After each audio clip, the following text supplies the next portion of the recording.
హన్మకొండ జిల్లాలో వరి ధాన్యం కొనుగోలు చేయడంపై రైతులు తీవ్ర ఇబ్బందులు పడుతున్నారు. 2 రోజులైనా ధాన్యాన్ని దిగుమతి చేయడం లేదు.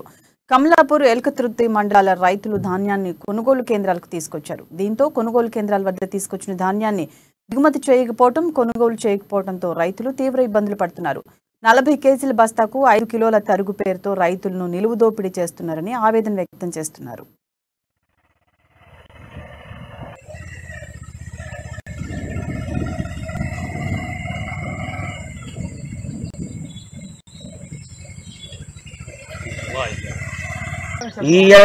నిన్న తెచ్చిన బండ్లు ఇవ్వడానికి అన్లోడ్ చేసుకుంది. ప్రభుత్వం ఏమో ఎప్పుడెప్పుడే అమ్ముతాను, ఎప్పుడెప్పుడు కొట్టాడో ప్రభుత్వం చెప్తాను.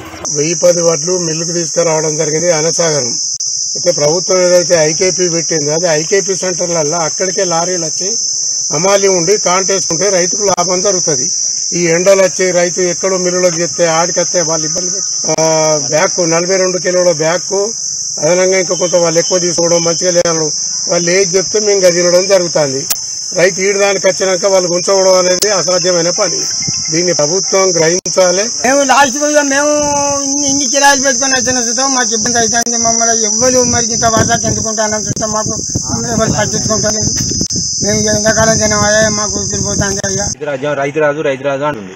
రైతు రాజు ఎక్కడి నుంచి చెప్తుండు, నేను కలిసిన ధాన్యం కొంటా అంటుండు. ములకృష్ణ ఉంటాను బియ్యం ఎంత మంచిగా అవుతుంది. 2 రోజులు వస్తాను అన్నం లేక తింపలే నడి రోడ్డే ఉంటున్నాం. ఒక బస్తాకు 5 కిలో 4 కిలో చొప్పున వస్తాను. లేకపోతే ఈ మిల్ అంటారు, అటు గోదావరి మిల్ అంటారు, ఇటు బొమ్మంటారు, అటు బొమ్మంటారు.